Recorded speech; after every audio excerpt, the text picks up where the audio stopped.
भरधाव वेगाने जाणाऱ्या टाटा इंडिका कारची पादचाऱ्यास जोरदार धडक. रोडगा येथील एका इसमाचा जागेवरच मृत्यू. मिळालेल्या अधिक माहितीनुसार वसमत तालुक्यातील रोडगा येथील रहिवासी असलेले मयत दिलीप उत्तमराव कदम वय 40 वर्ष हे दिनांक 25/6/2025 रोजी नायरा पेट्रोल पंपावर त्यांचे पाहुणे असलेल्या खराटे यांना भेटण्यासाठी सायंकाळी 6च्या दरम्यान वसमत येथे गेले होते. भेट घेऊन परत जात असताना रात्री 10:30च्या दरम्यान वसमत परभणी रोडवरील बसस्थानकासमोर पायी चालत आले.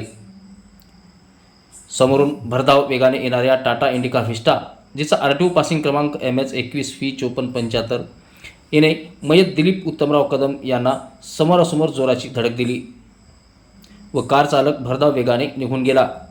या घटनेमध्ये दिलीप उत्तमराव कदम यांना गंभीर अवस्थेमध्ये उपजिल्हा रुग्णालय वसमत येथे दाखल करण्यात आले असता डॉक्टरांनी त्यांना मयत घोषित केले.